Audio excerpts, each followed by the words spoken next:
And let me say this then, as a Christian, we've got a big problem, and that is that we have not addressed the elephant in the room. And the elephant in the room is that the way we define race is not compatible with the way the Bible reveals what humanity is. Mhm. And this is where it is important for us to challenge assumptions. And this is going to challenge the assumptions of not only the woke left, but also the woke right, that is also equally obsessed with race. And that is this, is that they are defining race based upon characteristics. So you have white hair, you have white skin, you have blue eyes, things like this. What is happening is that people are defining race almost the same way we would talk about different breeds of dogs. Okay, you got Chihuahuas and you've got Dalmatians and German Shepherds and things like this. They're all dogs, right? And they can all mate with each other. But what they're doing is that they're defining race according to these very capricious things. Okay, so the issue is this: is that when the Bible talks about ethnicities, it's talking about family groups. It's talking about people who share common descendants, and in no way is it defining ethnicities based upon the color of their skin or their hair or anything like this. Ethnicities are generally people groups who share families together, have developed in the same region, share a language, share culture, and things like this. And that being the case, the scriptures are very clear where the nations come from. So when you look at the chapters coming out of the out of the flood in Genesis, okay, there's a whole section that the scholars define as the table of nations, and it lets us know kind of where at the descendants of Adam, in the generations that follow, where they split up and where they ended up landing, and who was kind of the father of their different ethnicities and things like this. But the reality is this: every single one of those nations in the table of nations brings their descent back to the three sons of Noah, and then back to Noah himself. And so the scriptures reveal that all humanity, we are the sons, the Beni Adam, we are the sons of Adam. We are directly related to each other.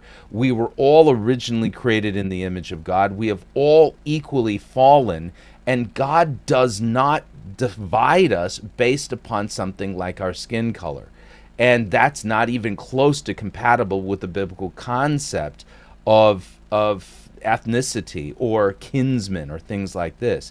And so what's happening is that we've adopted, and without even challenging, we've adopted a definition of race that was actually developed in the 1800s by a French philosopher who legitimately is a racist, and his whole goal was to establish the idea of white supremacy, of the white race. White isn't a race, by the way.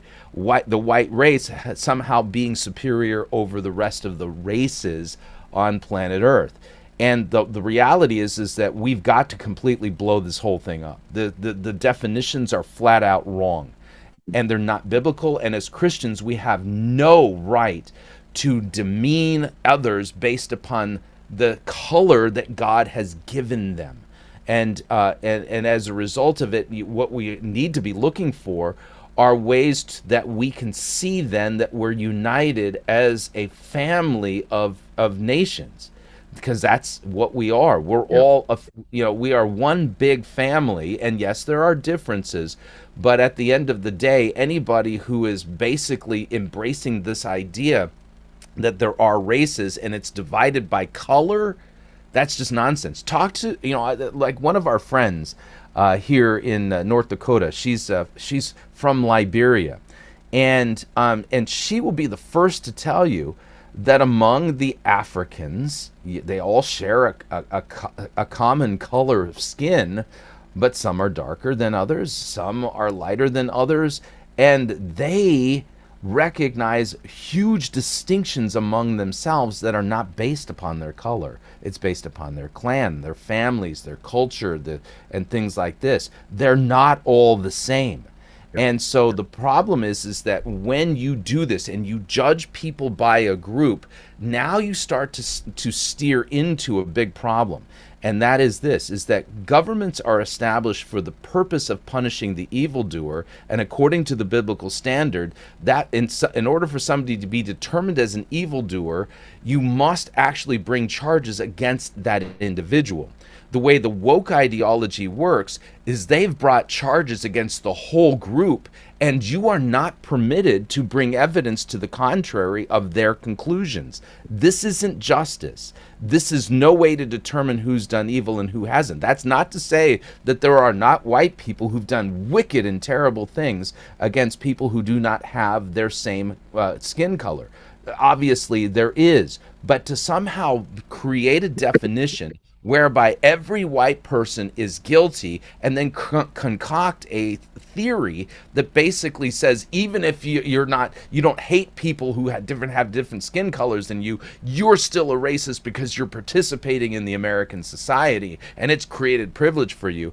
That's a flat out lie. Yeah. And it is contrary to the biblical requirement to determine somebody to be an evildoer. You have to actually bring charges and evidence and establish it and prove it. And so they are slandering in a whole bunch of people. And if you dare to defend yourself, well, that's even more proof that you're a racist. That's not justice. That is something evil.